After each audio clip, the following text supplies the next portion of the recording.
Hey guys, welcome to my YouTube channel. I'm your host JT, and if this is your first time tuning in, thank you and welcome. Don't forget to hit the subscribe button and the notification bell so you know every time I upload a new video.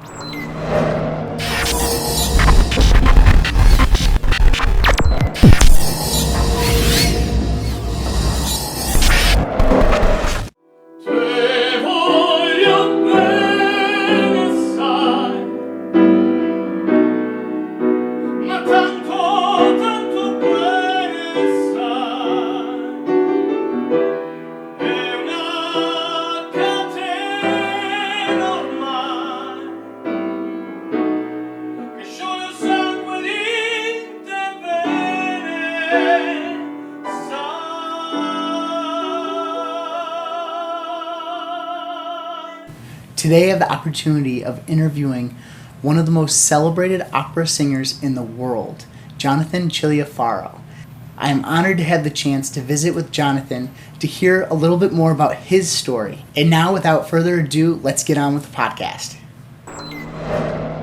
First off, I want to thank you so much, Jonathan, for being here. Jonathan is an entrepreneur, a philanthropist, as well as a classical crossover artist, and as well as an awesome chef. And so I'm excited to be here and to hear more about your story.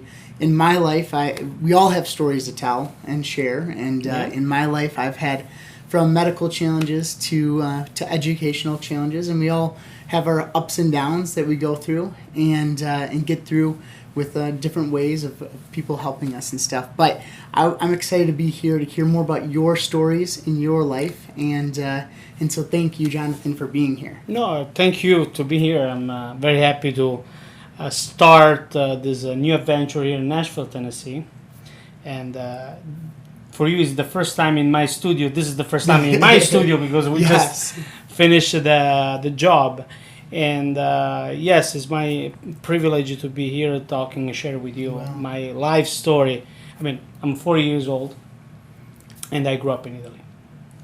And I'm being an immigrant for the past 20 years in my life. But now I'm a permanent resident here in America for the past 7 years.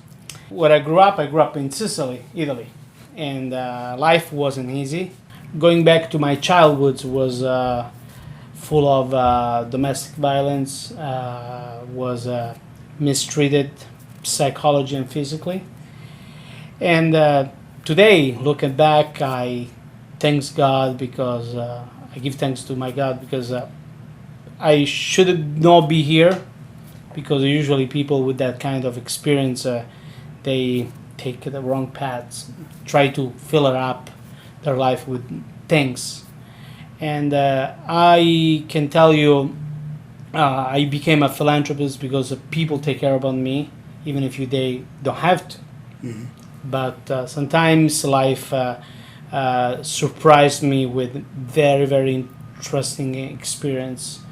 And I'm very happy to share this because life can be tough. And as you know, and I knew about your story, I went through also physical problem, hospitalization, chemo, other stuff. I didn't imagine. I say it's not enough.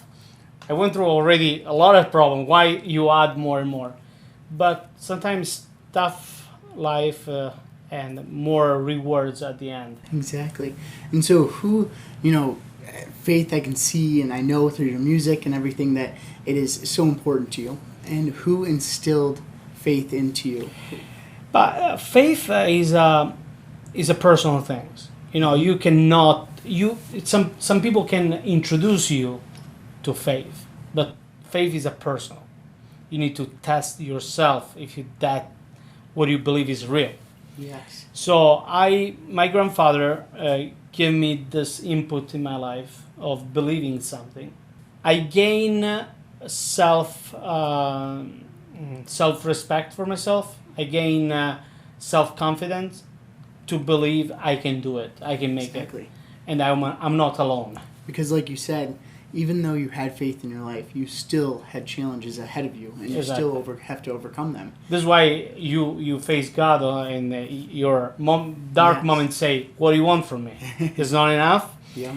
So, and my mentor, I told, was my grandfather, because he teach me not much stuff, because he died when I was 16. But what he told me and what he shared with me was so deep to give me enough, time to Exactly. develop that information. A great guy, and this will make you laugh, who really mentored me was totally atheist. People. This man Yeah. doesn't believe in God. Mm-hmm. Totally zero. But he pushed me, say, you need to go away from this country. You need more space. You need more opportunity. His name was Franco Giorgio. He was my theatrical teacher, and he was right. Sometimes we're born in the wrong country, in the wrong city. You cannot change the city to fit you. You need to change and looking for something. Yes. And America was my dream.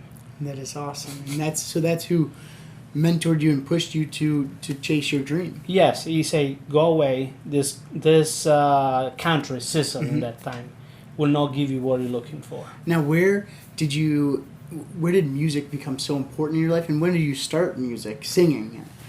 Okay, I was in this convent of a nun when I started to learn music at 9 Okay. years old. I was secretly learning music.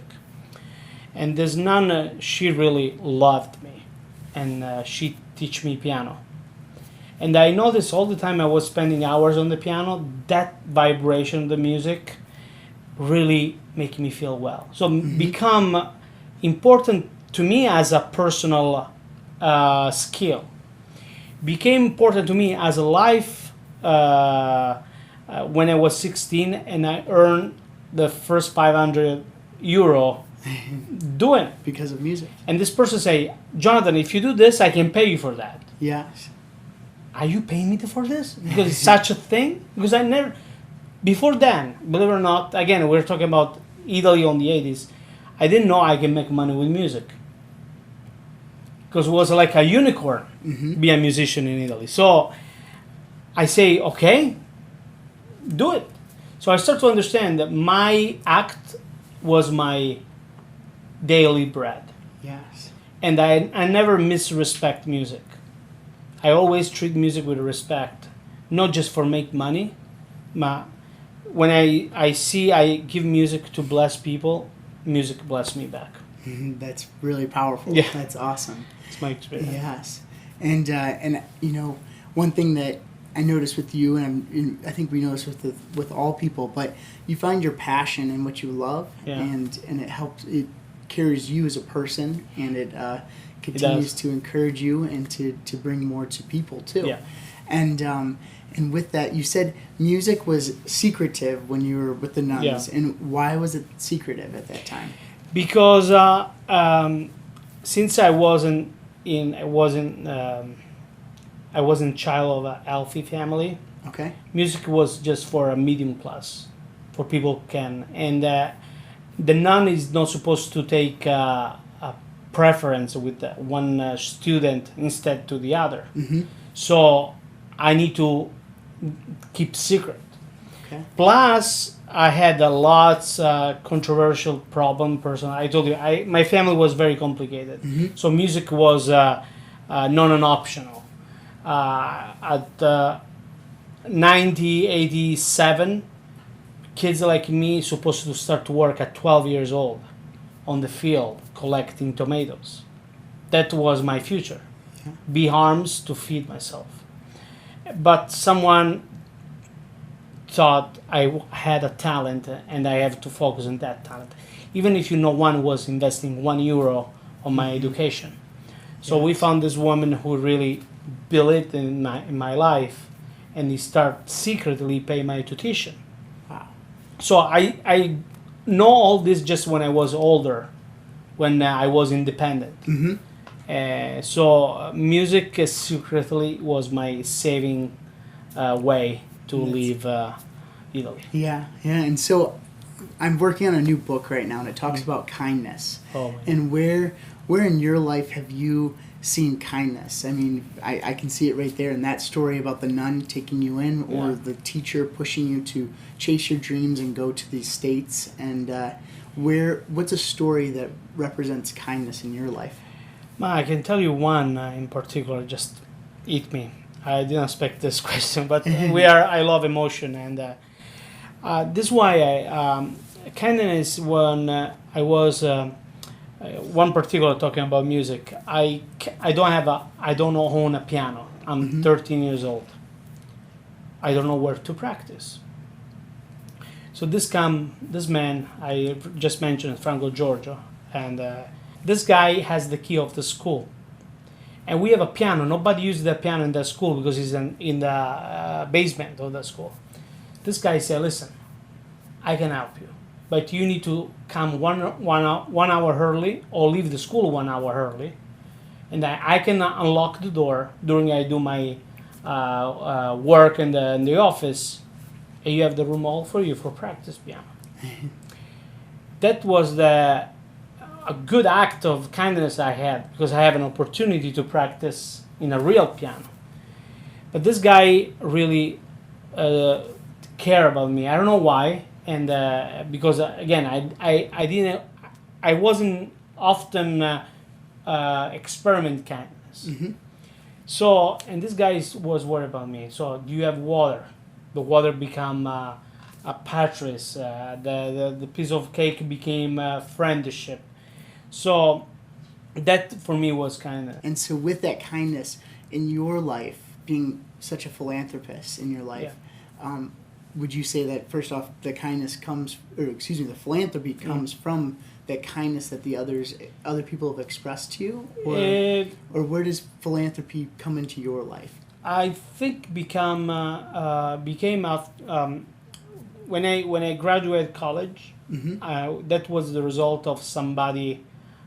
Kindness or generosity, because kindness can be a moment, one moment of kindness. Of course. Generosity, when someone commit with you to go through all your tuition that we're talking about, $100,000, invest so in you. My philanthropic attitude was when this woman really take care about all my tuition. I say, what happened to the kids? They don't have this kind of opportunity. What if, since God started to bless me so much, I can do something for them?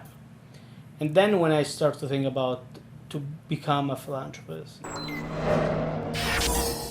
Thank you so much for watching, and thank you, Jonathan, for having us here in your studio. My pleasure. And it's been an honor to get to know you and learn more about your story. Thank you so much.